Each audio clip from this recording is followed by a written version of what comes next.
Hi, dream it believe it do it പുതിയ വീഡിയോയിലോട്ട് എല്ലാവർക്കും സ്വാഗതം. ജീവിതത്തിലെ പാഷൻ കണ്ടെത്തി ഡെസ്റ്റിനി തീരുമാനിച്ച് അതിനെത്താനുള്ള വഴികളും ഫോർമുലാസും ടിപ്സുമാണ് ഇത്തരം വീഡിയോകൾ നമ്മൾ ഡിസ്കസ് ചെയ്തുകൊണ്ടിരിക്കുന്നത്. ഇത്തരം വീഡിയോ ലഭിക്കാൻ ഈ ചാനൽ സബ്സ്ക്രൈബ് ചെയ്യുക. ഇന്ന് നമുക്ക് പുതിയൊരു ടിപ്സുമായി കടന്നു വരാം. നമ്മളെ ജീവിതത്തിലെ വിജയത്തിൽ നിന്ന് പിറകോട്ട് വലിക്കുന്ന ഒരു ഘടകമാണ് ഫിയർ.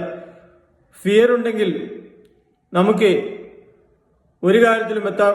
ചെറിയ അളവിൽ ഫിയർ ആവശ്യമാണ്. ഫിയറും എക്സ്പെക്ടേഷനും പ്രതീക്ഷയും പേടിയും 50-50 അളവിൽ നമുക്ക് വിജയിക്കാൻ ആവശ്യമാണ്.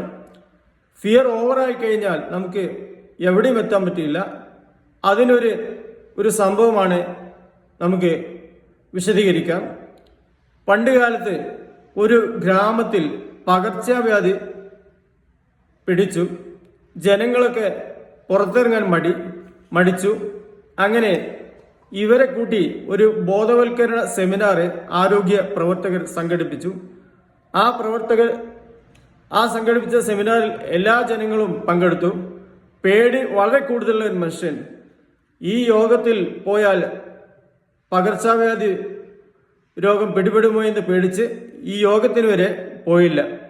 അങ്ങനെ ഈ ഡോക്ടർമാസ് ഇതിന്റെ ഇത് പിടിപെടുന്ന രീതികളൊക്കെ വിശദീകരിച്ചു, സംസാരിച്ചു.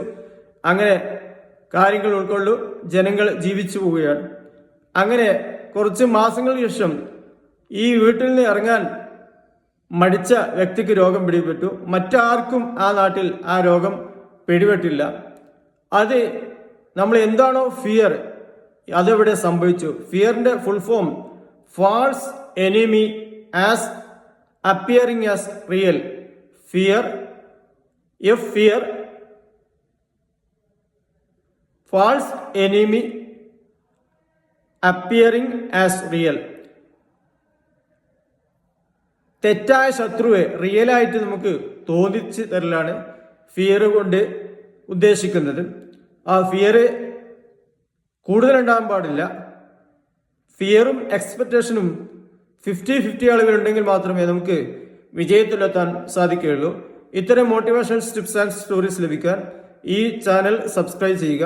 മറ്റൊരു പുതിയ വീഡിയോ നമുക്ക് കടന്നു വരാം. Thanks all.